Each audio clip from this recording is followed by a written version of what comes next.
안녕하세요. 조카들 앞세워서 저희 돈을 탐내는 염치 없는 신우와 영끄는 40대 여성입니다. 남편과는 맞선으로 만나 부부의 연을 맺은 지 10년이에요. 아이는 없어요. 결혼 초에는 가지려고 노력한 적도 있었지만 횟수가 2년을 넘어가도록 노력을 하는데도 안 생기더라고요. 남편이 자기는 아이를 안 좋아한다며 없어도 괜찮다는 말로 저를 위로했지만 저는 도무지 납득할 수가 없었기에 병원을 찾았네요. 남편은 병원까지 가볼 필요가 있냐며 안 내킨다 해서 결국 저 먼저 혼자서 이런저런 검사를 받았는데 저는 아무런 문제가 없다고 하더군요. 설마 싶은 마음에 남편더러 나랑 살 거면 당장 검사 받으라고 아니면 이혼이라고 강하게 나갔습니다. 그제서야 남편이 정말 글자 그대로 병원에 도착해서 진료실에 들어갈 때까지 한숨을 푹푹 내쉬고서야 검사를 받았고요. 그리고 남편의 검사 결과는 충격적이었어요. 남편 정자에 문제가 있다고 하대요. 무정자증이라는 게 원인이 여러 가지인데 저희 남편은 말 그대로 공장이 작동을 안 하는 거래나 청천벽력 같은 소식에 정말 다리 힘이 풀린다는 게 이런 건가 싶었습니다. 남편에게 결혼 전부터 알고 있었는데 나를 속인 거냐 단도직입적으로 물으니 그건 아니래요. 절대로 아니라면서 사람들 시선은 신경도 쓰지 않고 저한테 미안하다면서 차가운 병원 바닥에 주저앉아 우는데 제 마음도 찢어질 듯 아프고 어찌할 바를 모르겠더군요. 그래도 결론부터 말씀드리자면 결국엔 남편을 그리고 저희가 처한 현실을 받아들이기로 했습니다. 언젠가 저 닮은 딸, 남편 닮은 아들 하나씩 낳아서 가정을 꾸리고 싶은 제 꿈은 비록 이루어질 수 없게 되었지만 남편이 저를 사랑하고 제가 남편을 사랑하는 마음은 그대로였으니까요. 이후로 저희는 저희 나름대로 꿈과 목표를 쫓으며 결혼 생활을 이어갔습니다. 결혼 당시 남편이나 저나 직장 생활을 하면서 모아둔 돈이 제법 있었기에 저희 둘의 힘만으로 신혼살림을 시작했어요. 사실 시댁이나 친정이나 자식들한테 손을 벌리진 않으셨지만 그렇다고 니들 써라 하고 목돈 척척 내주실 상황도 아니었거든요. 한편 남편에게는 위로 3살 차이 나는 시누이가 있었는데 시누이는 저희에 비하면 이른 나이에 시집을 갔어요.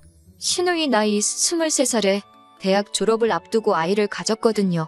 참고로 시누 남편은 서울 노량진 고시촌에서 자취를 하며 사법고시를 준비하던 3살 연상의 고시생이었습니다.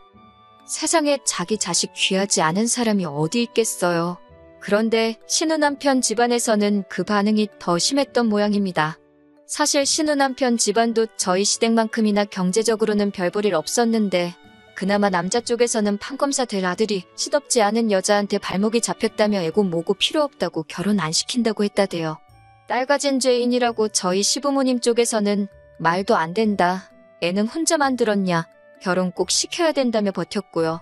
그리고 자식 이기는 부모 없다고 결국은 그 심한 반대를 이겨내고 시누와 시누 남편이 부부의 연을 맺게 된 거예요. 그나마 시누 남편 쪽에서 남사스러워서 주변에 말 못한다 해가지고 제대로 식도 못 올리고 살림만 합쳤다가 나이가 10살 남짓 되어서야 웨딩드레스를 입었고요. 그렇게 힘들게 한 결혼인 만큼 잘 살았으면 좋았을 텐데 시누는 결국 졸업을 코앞에 두고 대학을 떠났고 이내 출산을 했습니다. 당시만 해도 산후조리원이 무척 비싸서 저희 시어머니께서 시누를 살피셨고 시누는 몸을 풀기가 무섭게 바로 직장에 취직을 했대요. 이후로 시어머니가 애를 키워주다시피 하셨고 시누는 시누대로 생활비를 벌어 시누 남편의 고시 공부를 뒷바라지했고요. 이건 여담이지만 그런 와중에 금슬은 좋았는지 어느새 애들은 셋으로 늘어났답니다. 여러 가지 의미로 대단하지요. 아무튼 문제는 그럼에도 불구하고 시누 남편이 판검사는 고사하고 1차 시험도 패스를 못했어요. 이 정도 되면 시누 남편 부모님도 좀 기세가 꺾일 만한데 이게 다 자기 아들 발목 잡은 시누 때문이라면서 오히려 시누를 더 잡더라고요. 이야기를 듣고 있으니 같은 여자로서 시누가 참 불쌍하대요. 하지만 같은 여자이자 가족으로서 불쌍한 건 불쌍한 건데 시누가 자기 사는 게 힘든 걸 저희한테 보상을 받으려고 하니 환장할 노릇이었습니다. 저와 남편이 결혼하고 얼마 지나지 않았을 무렵이었습니다. 어머님 말씀이 당신 사위, 그러니까 시누 남편이 고시 공부를 접기로 했다고요. 하지만 그게 다가 아니었고 뜬금없이 서점을 열겠다 하더랍니다. 말이 나와서 말이지만 처음 서점 이야기를 듣고 제가 남편에게 그건 아닌 것 같다고 했어요. 제 말을 들은 남편도 동감이라더니 곧장 신우한테 매형 좀 말려보라고 한 소리 했고요. 그런데 신우가 오히려 저희를 속물 취급하면서 돈 때문에 하는 게 아니다. 나라의 미래를 위해서 동네 서점이 얼마나 중요한지 아냐 어쩌냐. 뭐 자기 신념이 있어서 한다하니 누가 말리겠어요. 막말로 저희가 돈을 보태줄 것도 아니고 저희도 저희 코가 석자였으니까요. 결국 그래 뭐 알아서 해라 잘해봐라 하고 이후론 저희도 말을 아꼈습니다. 이후로 신우네가 대출을 받아서 기어이 서점을 차리더라고요. 그리고 처음엔 좀 장사가 되는가 싶기도 했는데 아니나 다를까 얼마 못 가서 파리가 날리기 시작하대요. 그리고 신우 남편이 지금도 포기를 못하고 있지요. 신우가 못 빠지게 회사에서 돈 벌어오면 그걸로 서점 빵꾸나는 거에 메꾸고 사실 말이죠 서점이지 이제 오만 잡동사니를 다 가져다 팔아요. 그나마 지방인이 버티고 있지 서울이었으면 진작에 나가 떨어졌을 겁니다. 한편 그렇게 제가 남편하고 결혼한 지 한 3년차 되던 때였어요. 설명하자면 긴데 일단 결혼할 때부터 남편과 저는 이미 명절을 어떻게 보낼지 서로 상의를 해둔 상황이었습니다. 한 번은 친정 먼저, 다음엔 시댁 먼저 명절마다 순서를 바꿔가자고요. 그리고 그날은 친정에 갔다가 명절 당일 저녁에 시댁에 왔지요. 참고로 저희 시댁은 제사가 없고 남편의 무정자증이 밝혀진 이후로는 시부모님이 저를 소위 건들지를 않으셨네요. 오히려 제 눈치를 좀 보셨다고 해야 하나. 아무튼 명절 당일 저녁에서야 도착한 시댁에서 하루를 자고 이튿날이 되어서야 신혼의 가족을 만나게 되었습니다. 애들이 새해 복 많이 받으라고 인사를 했고 저도 애들 손에 10,000원씩 들려줬어요. 어차피 애들 선물 따로 사간 것도 있었고 그런데 이 모습을 본 신우가 저더러 이야기를 좀 하자며 불러내더라고요. 솔직히 신우에 대해서는 진작부터 안타깝고 그런 마음도 있었지만 동시에 관계가 관계인지라 어렵고 불편했어요. 그래서인지 신우와 단둘이 이야기를 하려니 긴장까지 되더라니까요. 그런데 신우가 꺼내놓은 이야기는 굉장히 황당하대요. 저더러 불편해하지 말고 들으라더니 저번에도 자기 애들한테 10,000원 주지 않았냐면서 왜 매번 애들 용돈으로 10,000원을 주냐고 10년 전 이야기임을 감안해도 그 나이대 애들한테 10,000원이 적다고는 생각하지 않았거든요. 그리고 돈을 애한테 10,000원 줬을 뿐이지 매번 옷이며 신발이며 과자며 안 해준 게 없어요. 말이 나와서 말이지만 가족들끼리 모여서 외식을 해도 돈은 항상 저희가 냈고 명절이고 어머님 아버님 생신 때도 저희 부부만 용돈을 챙겨드렸습니다. 하다못해 신우 생일 때도 빠듯하게 사는 게 안쓰러워서 제가 따로 30만 원씩 챙겨줬고요. 그런데 애들 용돈이 적다는 걸로 지적을 받는다는 게 황당하더라고요. 이런 재속을 아는지 모르는지 신우는 계속해서 자기 하고 싶은 말만 이어갔는데 한다는 말이 요새 애들도 돈 좋아하고 5만 원짜리는 더 좋아한대요. 그리고 어차피 애들은 금방 크니까 쓸데없는 물건 사오지 말고 그거 다 현금으로 계산해서 달라나요? 마치 연속으로 뺨이라도 맞은 듯 정신이 하나도 없었습니다.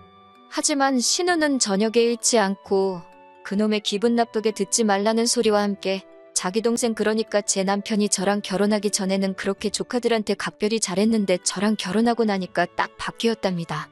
그러면서 덧붙이기를 어머님께 들었는데 저희는 이제 애 키울 일도 없고 따로 돈 들어갈 곳은 없지 않냐 그러는 거예요. 하지만 조카는 셋이나 있으니 얼마나 다행이냐면서 조카들도 자식들이다 생각하고 신경 좀 써달래요. 그러더니 절 보면서 죽으면 그 돈 다 짊어지고 갈 거 아니잖아. 그러는데 진짜 신우만 아니었으면 얼굴에 침이라도 뱉었을 겁니다. 정말이지 지금이야 애 없이 사는데 익숙해지고 무던해졌지만 그때는 정말 신우가 하는 말 한마디 한마디가 제 심장을 후벼 파는 것 같았어요. 결국 집에 오는 길에 차 안에서 펑펑 울었습니다. 남편더러 해주고도 욕먹는 것도 억울하지 않냐. 그리고 뻔히 당신 때문에 애 못 갖는 거 알면서 어떻게 나한테 그런 소리를 하느냐고.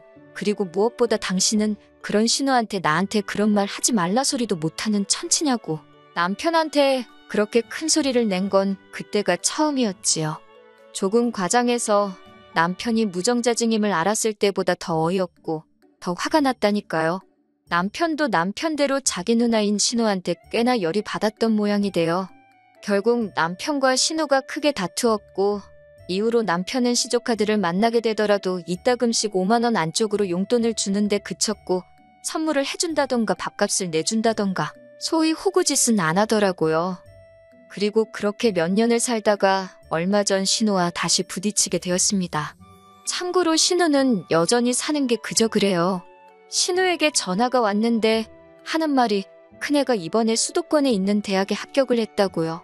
뭐 달리 해줄 말이 뭐가 있겠어요? 어쨌든 힘든 시절 다 보내고 이제 대학생이 된다 하니 기특했고 외숙모로서 축하한다고 했지요. 그러자 신우가 이번에도 맨입으로 그러는 거예요.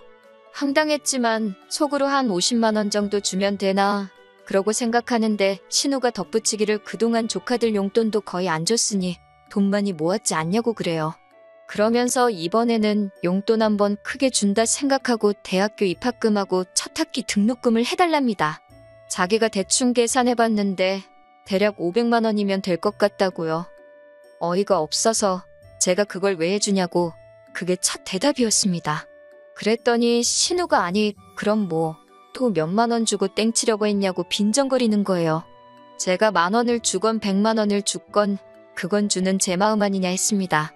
막말로 조카들이래봤자 명절날 보면 고개나 까딱하고 그나마도 못 보는 해에는 외삼촌인 저희 남편이나 외숙모인 저한테 명절 잘 보내시라고 인사도 하나 없는데 무슨 정이 얼마나 있다고 그 큰돈을 턱하니 내놓고 싶겠어요. 500만 원이면 제 한 달 월급도 넘는걸요. 저는 신우한테 그만한 돈 없다고 미안하지만 그렇게는 못해줄 것 같다고 솔직하게 이야기했습니다. 그랬더니 신우가 누가 제가 벌어온 돈으로 달라고 했냐고 자기 동생이 벌어온 돈으로 달라는 거라나요. 그래서 그럼 남편하고 이야기해보시던지요. 그러고는 제가 먼저 할 일이 많다고 다음에 이야기하자 하고 전화를 끊었습니다.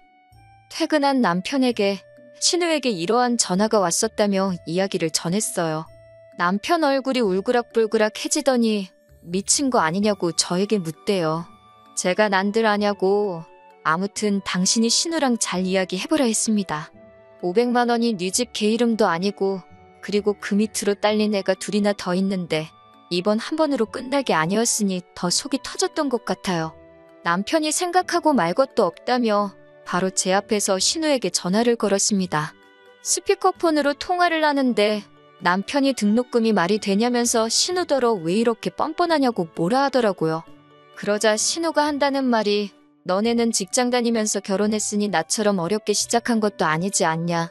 그리고 둘이서 그렇게 돈 벌어서 다 어디다 쓰려고 그러냐. 만난 거 먹고 좋은 거 두르고 사는 건 사치지만 조카의 앞날에 투자해주는 것은 인정이고 도리이지 않냐고 따지대요. 남편이 그런 신우더러 번지르르하게 말은 잘한다면서 인정이고 도리고 그것도 내가 내켜야 하는 거라고. 그리고 나는 돈 어디서 거저 벌었냐고. 나도 개같이 직장 생활에 가며 번 피 같은 돈이라고 악을 쓰대요.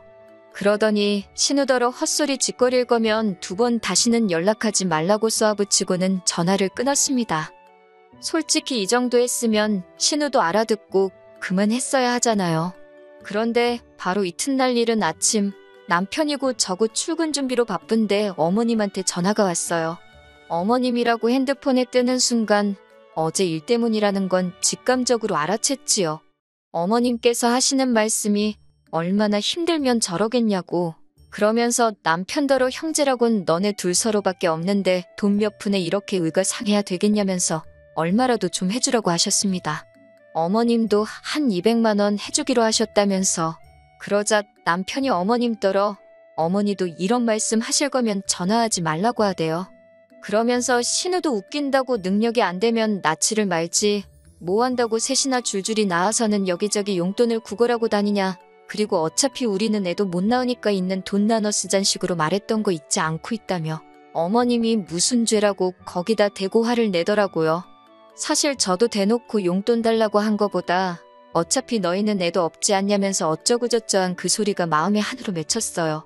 그래서 이후로는 내 재산이 지들 재산인 줄 아나보지 싶어서 더 꽁꽁 감추고 안 쓰고 싶더라고요. 결국 어머님께서는 남편하고 저에게 너희가 그렇게 마음 상해 있는 줄은 미처 몰랐다며 미안하다 하셨습니다. 내키지 않으면 어쩌겠냐고 도와주지 말라시대요. 저렇게 사는 것도 지복이고 이렇게 사는 것도 저희 복이라면서 그러면서 부모로서 이러지도 저러지도 못해 도와주지도 못해서 미안하다 하시는데 그건 그거대로 또 갑갑하고 답답하더군요. 그래도 어쩌겠어요. 다들 남이 해결해주지 못하는 문제 하나는 가슴 안에 품고 살잖아요. 결국 신우와 저희 사이는 완전히 틀어져 버렸습니다. 이 와중에 생각한 50만 원을 준다는 건 이거나 먹고 떨어져라로 보일 수도 있으니 가당치도 않은 일이었고, 그렇다고 달라는 대로 해주자니 그건 뭐 생각할 것도 없이 싫었고요. 그렇다고 신우가 자기가 저희에게 실수했다고 생각하는 것 같지도 않고, 어떻게 사이를 풀어보려고 노력하는 자체가 의미가 없었어요. 남편은 이렇게 살다가 기회가 되면 다시 보고 사는 거고 아니면 마는 거라며 저더러 너무 심각하게 생각하지 말라대요. 솔직히 마음이 편하지는 않지요. 하루는 그까짓 500만 원 없어도 사는데 그 돈이 뭐라고 남매 사이가 저렇게 틀어졌나, 내 잘못인가 싶어서 그냥 줘버릴까 그런 생각도 들다가, 또 하루는 우리가 그 500만 원을 어떻게 모았는데 그리고 지가 우리한테 돈 맡겨놨나 너무 괘씸하다 싶고, 그래도 나서진 않으려고요. 남편이 어련히 알아서 잘 해주리라 믿으렵니다.